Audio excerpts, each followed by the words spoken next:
Salut à tous, on se retrouve sur un nouveau tuto qui est super intéressant parce qu'il mélange plein de choses. Il mélange du CSS, il mélange du JavaScript, plein de choses très intéressantes qu'on n'a pas forcément vues encore jusqu'ici dans les tutos. Donc en fait aujourd'hui on va réaliser un panier qui va venir s'ouvrir sur le côté du site, sur la droite ou sur la gauche, ça c'est vous qui déciderez. Il va venir s'ouvrir sur une bande, une grande bande latérale qui va prendre toute la taille de l'écran et qui va rester fixée même pendant le scroll. Donc je vais vous montrer ça tout de suite. Donc, pour réaliser ce panier qui va venir se déplier donc sur le côté ici, ou de l'autre côté, vous choisirez comme vous voulez, on va aller directement dans notre dashboard et on va aller en fait modifier notre menu.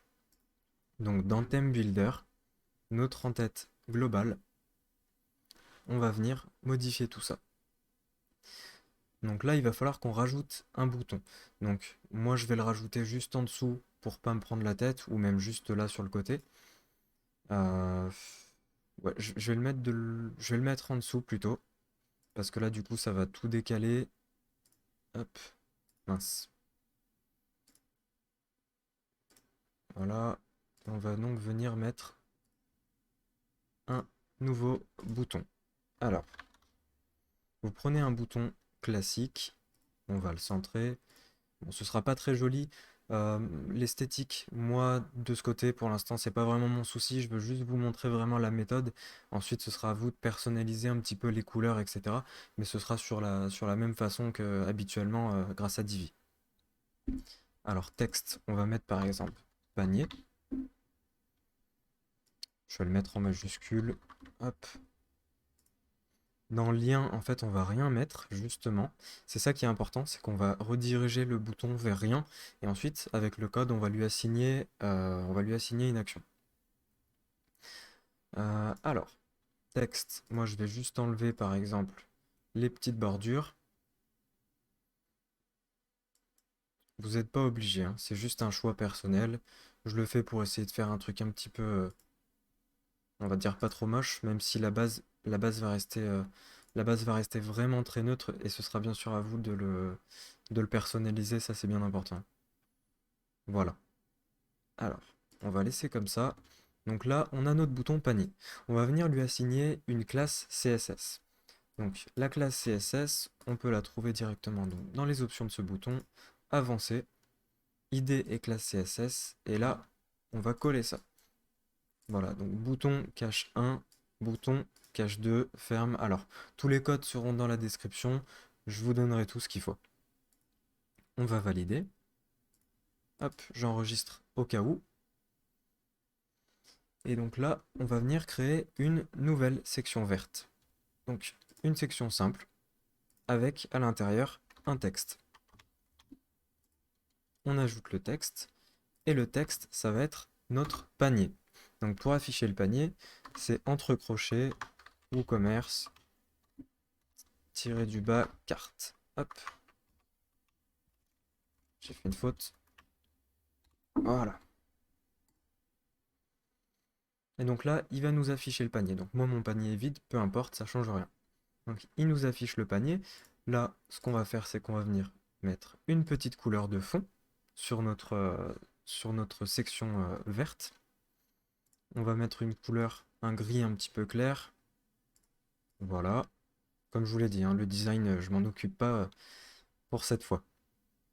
Et donc lui, c'est pareil, on va venir lui assigner donc au module gris. Faites attention, il faut bien le faire sur le module, pas le module gris, pardon. Il faut bien le faire sur le module au contour vert et pas sur le module au contour gris. Donc là, on va venir assigner une section, une classe, pardon. Hop, une classe avancée, classe CSS. Donc element cache 1. Donc en fait, on donne deux noms de classe et c'est important. C'est important pour le code parce qu'il va y avoir un code CSS pour la version affichée et un code pour la version cachée.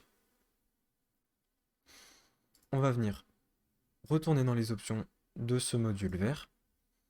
On va aller dans Avancer, Post. Déjà dans Vertical Offset, non, pardon, dans Z-Index, on va le mettre à fond. ça va nous permettre en fait de le passer devant tous les autres éléments. Quoi qu'il arrive, ce sera celui qui sera devant. Voilà. Et ensuite, on va venir choisir dans Post, Fixed, et on va choisir droite. Alors, j'ai choisi droite, vous pouvez mettre gauche, c'est un choix. Je préfère à droite personnellement, mais après c'est un choix, peu importe. Et dans style, on va aller dans dimensionnement, largeur maximale. Donc là, vous mettez ce que vous voulez. Moi personnellement, alors déjà en pourcentage c'est mieux. On va partir sur du 30%. Et ensuite, on a hauteur, et dans hauteur, on va venir mettre 100%. Donc là, vous voyez, on a déjà un petit peu, on sait déjà un petit peu à quoi ça va ressembler. Donc ce qu'on peut faire, c'est venir rajouter un petit bouton ici pour pouvoir fermer ce menu. Enfin, fermer le panier. Donc on va venir ajouter un bouton. On va venir le mettre à droite. Le texte, je vais mettre un X. Voilà. Comme ça, je fais un petit bouton pour fermer. Et ensuite, eh ben, vous paramétrez un peu comme vous voulez. Bouton personnalisé, moi je vais le réduire un petit peu. Je vais venir enlever la bordure.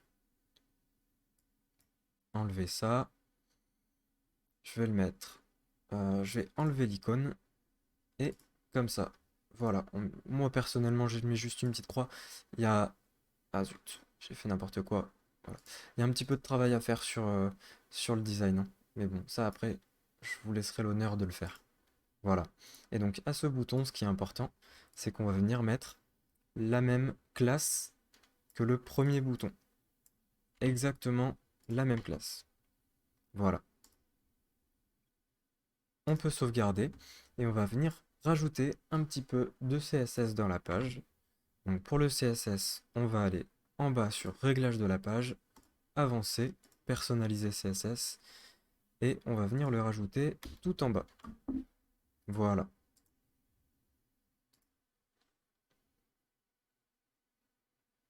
Donc ça, c'est nickel. Maintenant, on va pouvoir retourner dans notre dashboard. Pour ceux qui ne l'ont pas encore, on va devoir installer l'application Insert Header. Donc, vous pouvez taper Insert. Voilà.